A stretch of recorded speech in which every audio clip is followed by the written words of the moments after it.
सब प्रेम से बोलो, लक्ष्मी नारायण भगवान की जय, राधा कृष्ण भगवान की जय। आज की वीडियो में आप श्रवण करेंगे मार्गशीर्ष अघन मास महात्म्य के तीसरे अध्याय की कथा। पार्वती जी ने महादेव जी से पूछा, दयानिधि, भगवान श्री कृष्ण का आश्रय में सौंदर्य और श्री विग्रह कैसा है? मैं उसे सुनना चाहती हूँ, कृपया बताइए। तो महादेव जी ने कहा, देवी, परम सुंदर वृंदावन के मध्य भाग में एक मनोहर भवन के भीतर अत्यंत उज्जवल योग पीठ है। उसके ऊपर माणिक्य का बना हुआ सुंदर सिंहासन है। सिंहासन के ऊपर अष्टदल कमल है, जिसके कर्णिका अर्थात मध्य भाग में सुखदायी आसन लगा हुआ है। वही भगवान श्री कृष्ण का उत्तम स्थान है। उनकी महिमा का क्या वर्णन किया जाए। वही भगवान गोविंद विराजमान होते हैं। वैष्णव वृंद उनकी सेवा में लगा रहता है। भगवान का व्रज, उनकी अवस्था और उनका रूप, ये सभी दिव्य है। श्री कृष्ण ही वृंदावन के अधीश्वर है। वे ही व्रज के राजा हैं। उनमें सदा षड्विध ऐश्वर्य विद्यमान रहते हैं। वे व्रज के बालक बालिकाओं के एकमात्र प्राण वल्लभ है और किशोर अवस्था को पार करके यौवन में पर्दापन कर रहे हैं। उनका शरीर अद्भुत है। वे सबके आदि कारण है, किंतु उनका आदि कोई भी नहीं है। वे नंद गोप के प्रिय पुत्र रूप से प्रकट हुए हैं, परंतु वास्तव में अजन्मा एवं नित्य ब्रह्म है, जिन्हें वेद की श्रुतियां सदा ही खोजती रहती हैं। उन्होंने गोपी जनों का चित्त चुरा लिया है। वे ही परम धाम है। उनका स्वरूप सबसे उत्कृष्ट है। उनका श्री विग्रह दो भुजाओं से सुशोभित है। वे गोकुल के अधिपति हैं। ऐसे गोपी नंदन श्री कृष्ण का इस प्रकार ध्यान करना चाहिए। भगवान की कांति अत्यंत सुंदर और अवस्था नूतन है। वे बड़े स्वच्छ दिखाई देते हैं। उनके शरीर की आभा श्याम रंग की है, जिसके कारण उनकी झांकी बड़ी मनोहर जान पड़ती है। उनका विग्रह नूतन मेघमाला के समान अत्यंत सिनग्ध है। वे कानों में मनोहर कुंडल धारण किए हुए हैं। उनकी कांति खिले हुए नील कमल के समान जान पड़ती है। उनका स्पर्श सुखद है। वे सबको सुख पहुंचाने वाले हैं। वे अपनी सांवली छटा से मन को मोह लेते हैं। उनके केश बहुत ही चिकने, काले और घुंघराले हैं। उनसे सब प्रकार की सुगंध निकलती रहती है। केशों के ऊपर ललाट के दक्षिण भाग में श्याम रंग के चूड़ा के कारण वे अत्यंत मनोहर जान पड़ते हैं। नाना रंग के आभूषण धारण करने से उनकी दीप्ति बड़ी उज्जवल दिखाई देती है। सुंदर मोर पंख उनके मस्तक की शोभा बढ़ाता है। उनकी सज धज बड़ी सुंदर है। वे कभी तो मंदार पुष्पों से सुशोभित गोपुच्छ के आकार की बनी हुई चूड़ा धारण करते हैं, कभी मोर पंख के मुकुट से अलंकृत होते हैं और कभी अनेकों मणि माणिक्यों के बने हुए सुंदर किरीटों से विभूषित होते हैं। चंचल अलकावली उनके मस्तक की शोभा बढ़ाती है। उनका मनोहर मुख करोड़ों चंद्रमाओं के समान कांतिमान है। ललाट में कस्तूरी का तिलक है। साथ ही सुंदर गोरोचन की बिंदी भी शोभा दे रही है। उनका शरीर इंद्रिय वर्ग के समान सिनग्ध और नेत्र कमल दल की भांति विशाल है। ये कुछ कुछ बोहे नचाते हुए मंद मुस्कान के साथ तिरछे चितवन से देखा करते हैं। उनकी नासिका का अग्रभाग रमणीय सौंदर्य से युक्त है, जिसके कारण वे अत्यंत मनोहर जान पड़ते हैं। उन्होंने नासा अग्रभाग में गजमोती धारण करके उसकी कांति से त्रिभुवन का मन मोह लिया है। उनका नीचे का होठ सिंदूर के समान लाल और चिकना है, जिससे उनकी मनोहरता और भी बढ़ गई है। वे अपने कानों में नाना प्रकार के वर्णों से सुशोभित स्वर्ण निर्मित मकराकृत कुंडल पहने हुए हैं। उन कुंडलों की किरण पड़ने से उनका सुंदर कपोल दर्पण के समान शोभा पा रहा है। वे कानों में पहने हुए कमल, कमंदार पुष्प और मकराकार कुंडल से विभूषित हैं। उनके वक्षस्थल पर कौस्तुभ मणि और श्रीवत्स चिन्ह शोभा पा रहे हैं। गले में मोतियों का हार चमक रहा है। उनके विभिन्न अंगों में दिव्य माणिक्य तथा मनोहर स्वर्ण मिश्रित आभूषण सुशोभित हैं। हाथों में कड़े, भुजाओं में बाजूबंद तथा कमर में करधनी शोभा दे रही है। सुंदर मंजरी की सुषमा से चरणों की श्री बहुत बढ़ गई है, जिसमें भगवान का श्री विग्रह अत्यंत शोभायमान दिखाई दे रहा है। श्री अंग में कर्पूर, अगुरु, कस्तूर और चंदन आदि सुगंधित द्रव्य शोभा पा रहे हैं। गोरोचन आदि से मिश्रित दिव्य अंगरागों द्वारा विचित्र पत्र भंगी आदि की रचना की गई है। कट से लेकर पैरों के अग्रभाग तक चिकने पीतांबर से शोभायमान है। भगवान का नाभि कमल गंभीर है, उसके नीचे की रोमावलियों तक माला लटक रही है। उनके दोनों घुटने सुंदर गोलाकार हैं तथा कमलों की शोभा धारण करने वाले चरण बड़े मनोहर जान पड़ते हैं। हाथ और पैरों के तलवे ध्वज, वज्र, अंकुश और कमल के चिन्ह से सुशोभित हैं तथा उनके ऊपर नख रूपी चंद्रमा की किरणावलियों का प्रकाश पड़ रहा है। सनक सनंदन आदि योगीश्वर अपने हृदय में भगवान के इसी स्वरूप की झांकी करते हैं। उनकी त्रिभंगी छवि है। उनके श्रीअंग इतने सुंदर, इतने मनोहर हैं, मानो सृष्टि की समस्त निर्माण सामग्री का सार निकालकर बनाए गए हों। जिस समय वे गर्दन मोड़कर खड़े होते हैं, उस समय उनका सौंदर्य इतना बढ़ जाता है कि उसके सामने अनंत कोटि कामदेव लज्जित होने लगते हैं। बाएं कंधे पर झुका हुआ उनका सुंदर कपोल बड़ा भला मालूम होता है। उनके स्वर्ण में कुंडल जगमगाते रहते हैं। वे तिरछी चितवन और मंद मुस्कान से सुशोभित होने वाले करोड़ों कामदेवों से भी अधिक सुंदर हैं। सिकोड़े हुए ओठ पर बंसी रखकर बजाते हैं और उसकी मीठी तान से त्रिभुवन को मोहित करते हुए सबको प्रेम सुधा के समुद्र में निमग्न कर रहे हैं। तो सब प्रेम से बोलो, कृष्ण भगवान की जय। एक समय की बात है, दैत्यों और दानवों में बड़ी भारी सेना लेकर देवताओं पर चढ़ाई की। उस युद्ध में दैत्यों के सामने देवता परास्त हो गए। तब इंद्र आदि संपूर्ण देवता अग्नि को आगे करके ब्रह्मा जी की शरण में गए। वहां उन्होंने अपना सारा हाल ठीक ठीक कह सुनाया। ब्रह्मा जी ने कहा, तुम लोग मेरे साथ भगवान की शरण में चलो। ये कहकर वे संपूर्ण देवताओं को साथ ले क्षीर सागर के उत्तर तट पर गए और भगवान वासुदेव को संबोधित करते हुए बोले, विष्णु शीघ्र उठिए और इन देवताओं का कल्याण कीजिए। आपकी सहायता ना मिलने से दानव इन्हें बारंबार परास्त करते हैं। उनके ऐसा कहने पर कमल के समान नेत्र वाले भगवान अंतर्यामी पुरुषोत्तम ने देवताओं के शरीर की अपूर्व अवस्था देखकर कहा, देवगण मैं तुम्हारे तेज की वृद्धि करूंगा। मैं जो उपाय बताता हूँ उसे तुम लोग करो। दैत्यों के साथ मिलकर सब प्रकार की औषधियां ले आओ और उन्हें क्षीर सागर में डाल दो। फिर मंदराचल को मथानी और वासुकी नाग को रस्सी बनाकर समुद्र का मंथन करते हुए उससे अमृत निकालो। इस कार्य में मैं तुम लोगों की सहायता करूंगा। समुद्र का मंथन करने पर जो अमृत निकलेगा उसका पान करने से तुम लोग बलवान और अमर हो जाओगे। देवादिदेव भगवान के ऐसा कहने पर संपूर्ण देवता दैत्यों के साथ संधि करके अमृत निकालने के लिए यत्न में लग गए। देव, दानव और दैत्य सब मिलकर सब प्रकार की औषधियां ले आए और उन्हें क्षीर सागर में डालकर मंदराचल को मथानी एवं वासुकी नाग को नेति बनाकर बड़े वेग से मंथन करने लगे। भगवान विष्णु की प्रेरणा से सब देवता एक साथ रहकर वासुकी की पूंछ की ओर हो गए और दैत्यों को उन्होंने वासुकी के सिर की ओर खड़ा कर दिया। वासुकी के मुख की सांस तथा विष अग्नि से झुलस जाने के कारण सब दैत्य निस्तेज हो गए। क्षीर समुद्र के बीच में ब्रह्म वेत्ताओं में श्रेष्ठ भगवान ब्रह्मा तथा महातेजस्वी महादेव जी कश्यप स्वरूप धारी श्री विष्णु भगवान की पीठ पर खड़े हो अपनी भुजाओं से कमल की भांति मंदराचल को पकड़े हुए थे तथा स्वयं भगवान श्री हरि कूर्म रूप धारण करके क्षीर सागर के भीतर देवताओं और दैत्यों के बीच में स्थित थे। वे मंदराचल को अपनी पीठ पर लिए डूबने से बचाते थे। तदंतर जब देवता और दानवों ने क्षीर समुद्र का मंथन आरंभ किया तब पहले पहल उससे देव पूजित कामधेनु का आविर्भाव हुआ, जो भविष्य की उत्पत्ति का स्थान मानी गई है। तत्पश्चात वारुणी मदिरा देवी प्रकट हुई, जिसके मद भरे नेत्र घूम रहे थे। वे पग पग पर लड़खड़ाती चलती थी। उसे अपवित्र मानकर देवताओं ने त्याग दिया। तब वे असुरों के पास जाकर बोली, दानवों मैं बल प्रदान करने वाली देवी हूँ, तुम मुझे ग्रहण करो। दैत्यों ने उसे ग्रहण कर लिया।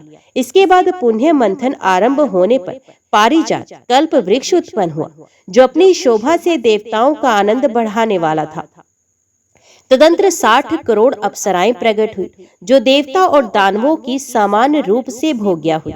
जो लोग पुण्य क्रम करके देवलोक में जाते हैं, उनका भी उनके ऊपर समान अधिकार होता है। अप्सराओं के बाद शीतल किरणों वाले चंद्रमा का प्रादुर्भाव हुआ, जो देवताओं को आनंद प्रदान करने वाले थे। उन्हें भगवान शंकर ने अपने लिए मांगते हुए कहा, देवताओं, ये चंद्रमा मेरी जटाओं के आभूषण होंगे, अतः मैंने इन्हें ले लिया। ब्रह्मा जी ने बहुत अच्छा कहकर शंकर जी की बात का अनुमोदन किया। तत्पश्चात कालकूट नामक भयंकर विष प्रकट हुआ। उसे देवता और दानव सबको बड़ी पीड़ा हुई। तब महादेव जी ने स्वे इच्छा से उस विष को लेकर पी लिया। उसके पीने से उनके कंठ में काला दाग पड़ गया। तभी से वे महेश्वर नीलकंठ कहलाने लगे। क्षीर सागर से निकले हुए उस विष का जो अंश पीने से बच गया था, उसे नागों ने ग्रहण कर लिया। तदंतर अपने हाथ में अमृत से भरा हुआ कमंडलू लिए धन्वंतरी जी प्रकट हुए। वे श्वेत वस्त्र धारण किए थे। वैद्यराज के दर्शन से सबका मन स्वस्थ एवं प्रसन्न हो गया। इसके बाद उस समुद्र से उच्च श्रवा घोड़ा और ऐरावत नाम का हाथी, ये दोनों प्रकट हुए। इसके बाद क्षीरसागर से लक्ष्मी देवी का प्रादुर्भाव हुआ, जो खिले हुए कमल पर विराजमान थी और हाथ में कमल लिए थी। उनकी प्रभा चारों ओर छिटक रही थी। उसमें महर्षियों ने शिव सूक्त का पाठ करते हुए बड़ी प्रसन्नता के साथ उनका स्तवन किया। साक्षात क्षीर समुद्र ने प्रकट होकर लक्ष्मी जी को एक सुंदर माला भेंट की, जिसके कमल कभी मुरझाते नहीं थे। विश्वकर्मा ने उनके समस्त अंगों में आभूषण पहना दिए। स्नान के पश्चात दिव्य माला और दिव्य वस्त्र धारण करके जब वे सब प्रकार के आभूषणों से विभूषित हुई, तब इंद्र आदि देवता तथा विद्याधर आदि ने भी उन्हें प्राप्त करने की इच्छा की। तब ब्रह्मा जी ने भगवान विष्णु से कहा, वासुदेव, मेरे द्वारा दी हुई इस लक्ष्मी देवी को आप ही ग्रहण करें। मैंने देवताओं और दानवों को मना कर दिया है, वे इन्हें पाने की इच्छा नहीं करेंगे। आपने जो स्थिरता पूर्वक इस समुद्र मंथन के कार्य को संपन्न किया है, इससे आप पर मैं बहुत संतुष्ट हूँ। यो कहकर ब्रह्मा जी लक्ष्मी जी से बोले, देवी, तुम भगवान केशव के पास जाओ। मेरे दिए हुए पति को पाकर अनंत वर्षों तक आनंद का उपभोग करो। ब्रह्मा जी के ऐसा कहने पर लक्ष्मी जी समस्त देवताओं के देखते देखते श्रीहरि के वक्ष स्थल में चली गई और भगवान से बोली, देव, आप कभी मेरा परित्याग ना करें। संपूर्ण जगत के प्रियतम, मैं सदा आपके आदेश का पालन करती हुई आपके वक्ष स्थल में निवास करूंगी। ये कहकर लक्ष्मी जी ने कृपापूर्ण दृष्टि से देवताओं की ओर देखा। इससे उन्हें बड़ी प्रसन्नता हुई। इधर लक्ष्मी से प्रत्यक्त होने पर दैत्यों को बड़ा उद्वेग हुआ। उन्होंने झपट कर धन्वंतरी के हाथ से अमृत का पात्र छीन लिया। तब विष्णु ने माया से सुंदरी स्त्री का रूप धारण कर दैत्यों को लुभाया और उनके निकट जाकर कहा, ये अमृत का कमंडलू मुझे दे दो। उस त्रिभुवन सुंदरी रूपवती नारी को देखकर दैत्यों का चित्त काम के वशीभूत हो गया। उन्होंने चुपचाप वे अमृत उस सुंदरी के हाथ में दे दिया और स्वयं उसका मुंह ताकने लगे। दानवों से अमृत लेकर भगवान ने देवताओं को दे दिया और इंद्र आदि देवता तत्काल उस अमृत को पी गए। ये देख दैत्यगण भांति भांति के अस्त्र शस्त्र और तलवारें हाथ में लेकर देवताओं पर टूट पड़े, परंतु देवता अमृत पीकर बलवान हो चुके थे। उन्होंने दैत्य सेना को परास्त कर दिया। देवताओं की मार पड़ने पर दैत्यों ने भागकर चारों दिशाओं की शरण ली और कितने ही पाताल में चले गए। तब संपूर्ण देवता आनंद मगन हो शंख चक्र और गदा धारण करने वाले भगवान श्री विष्णु को प्रणाम करके स्वर्गलोक को चले गए। तब से सूर्यदेव की प्रभा स्वच्छ हो गई। वे अपने मार्ग से चलने लगे। भगवान अग्निदेव भी मनोहर दीप्ति से युक्त हो प्रज्वलित होने लगे तथा सब प्राणियों का मन धर्म में संलग्न रहने लगा। भगवान विष्णु से सुरक्षित होकर समस्त त्रिलोकी श्री संपन्न हो गई। उस समय समस्त लोकों को धारण करने वाले ब्रह्मा जी ने देवताओं से कहा, देवगण, मैंने तुम्हारी रक्षा के लिए भगवान श्री विष्णु को तथा देवताओं के स्वामी उमापति महादेव जी को नियत किया है। वे दोनों तुम्हारे योगक्षेम का निर्वाह करेंगे। तुम सदा उनकी उपासना करते रहना, क्योंकि वे तुम्हारा कल्याण करेंगे। उपासना करने से ये दोनों महानुभाव सदा तुम्हारे क्षेम के साधक और वरदायक होंगे। यूं कहकर भगवान ब्रह्मा अपने धाम को चले गए। उनके जाने के बाद इंद्र ने देवलोक की राह ली। तत्पश्चात श्री हरि और शंकर जी भी अपने अपने धाम वैकुंठ एवं कैलाश में जा पहुंचे। तदंतर देवराज इंद्र तीनों लोकों की रक्षा करने लगे। महाभाग, इस प्रकार लक्ष्मी जी क्षीरसागर से प्रकट हुई थी। यद्यपि वे सनातनी देवी हैं, तो भी एक समय भृगु की पत्नी ख्याति के गर्भ से भी उन्होंने जन्म ग्रहण किया था। सब प्रेम से बोलो लक्ष्मी नारायण भगवान की जय, राधा कृष्ण भगवान की जय। अभी श्रवण कीजिए श्रीमद् भागवत गीता के तीसरे अध्याय का महात्म्य। श्री भगवान कहते हैं, हे लक्ष्मी, जन स्थान में एक जड़ नामक ब्राह्मण था जो कौशिक वंश में उत्पन्न हुआ था। उसने अपना जातीय धर्म छोड़कर बनिए की वृत्ति में मन लगाया। उसे पराई स्त्रियों के साथ व्यभिचार करने का व्यसन पड़ गया था। वे सदा जुआ खेलता, शराब पीता और शिकार खेलकर जीवों की हिंसा किया करता था। इसी प्रकार उसका समय बीतता था। धन नष्ट हो जाने पर वे व्यापार के लिए बहुत दूर उत्तर दिशा में चला गया। वहां से धन कमाकर घर की ओर लौटा। बहुत दूर तक का रास्ता उसने तय कर लिया था। एक दिन सूर्यास्त हो जाने पर जब दसों दिशाओं में अंधकार फैल गया, तब एक वृक्ष के नीचे उसे लुटेरों ने धर दबाया और शीघ्र ही उसके प्राण ले लिए। उसके धर्म का लोप हो गया था, इसलिए वे बड़ा भयानक प्रेत हुआ। उसका पुत्र बड़ा धर्मात्मा और वेदों का विद्वान था। उसने अब तक पिता के लौट आने की राह देखी। जब वे नहीं आए, तब उनका पता लगाने के लिए वे स्वयं भी घर छोड़कर चला गया। ये प्रतिदिन खोज करता, मगर राहगीरों से पूछने पर भी उसे उनका कुछ समाचार नहीं मिलता था। तदंतर एक दिन एक मनुष्य से उसकी भेंट हुई जो उसके पिता का सहायक था। उससे सारा हाल जानकर उसने पिता की मृत्यु पर बहुत शोक किया। वे बड़ा बुद्धिमान था। बहुत कुछ सोच विचार कर पिता का पारलौकिक कर्म करने की इच्छा से आवश्यक सामग्री साथ ली। उसने काशी जाने का विचार किया। मार्ग में 7-8 मुकाम डालकर वे 9वें दिन उसी वृक्ष के नीचे पहुंचा जहां उसके पिता मारे गए थे। उस स्थान पर उसने संध्योपासना की और गीता के तीसरे अध्याय का पाठ किया। इसी समय आकाश में बड़ी भयानक आवाज हुई। उसने अपने पिता को भयंकर आकार में देखा। फिर तुरंत ही अपने सामने आकाश में उसे एक सुंदर विमान दिखाई दिया जो महान तेज से व्याप्त था। उसमें अनेकों घंटिकाएं लगी थी। उसके तेज से समस्त दिशाएं आलोकित हो रही थी। वे दृश्य देखकर उसके चित्त की व्याग्रता दूर हो गई। उसने विमान पर अपने पिता को दिव्य रूप धारण किए विराजमान देखा। उनके शरीर पर पीतांबर शोभा पा रहा था और मुनिजन उनकी स्तुति कर रहे थे। उन्हें देखते ही पुत्र ने प्रणाम किया, तब पिता ने भी उसे आशीर्वाद दिया। तत्पश्चात उसने पिता से ये सारा वृतांत पूछा। उसके उत्तर में पिता ने सब बातें बताकर इस प्रकार कहना आरंभ किया, बेटा, देववश मेरे निकट गीता के तृतीय अध्याय का पाठ करके तुमने इस शरीर के द्वारा किए हुए दुस्सह्य कर्म बंधन से मुझे छुड़ा दिया। अतः अब घर लौट जाओ, क्योंकि जिसके लिए तुम काशी जा रहे थे वे प्रयोजन इस समय तृतीय अध्याय के पाठ करने से ही सिद्ध हो गया है। पिता के योग कहने पर पुत्र ने पूछा, तात, मेरे हित का उपदेश दीजिए तथा कोई और कार्य जो मेरे लिए करने योग्य हो वो बताइए। तब पिता ने उससे कहा, अनक, तुम्हें यही कार्य फिर करना है। मैंने जो कर्म किया है वही मेरे भाई ने भी किया था। इससे वे घोर नरक में पड़े हैं। उनका भी तुम्हें उद्धार करना चाहिए तथा मेरे कुल के और भी जितने लोग नरक में पड़े हैं उन सबका भी तुम्हारे द्वारा उद्धार हो जाना चाहिए। यही मेरा मनोरथ है। बेटा, जिस साधन के द्वारा तुमने मुझे संकट से छुड़ाया है उसी का अनुष्ठान औरों के लिए भी करना उचित है। उसका अनुष्ठान करके उससे होने वाला पुण्य उन नारकी जीवों को संकल्प करके दे दो।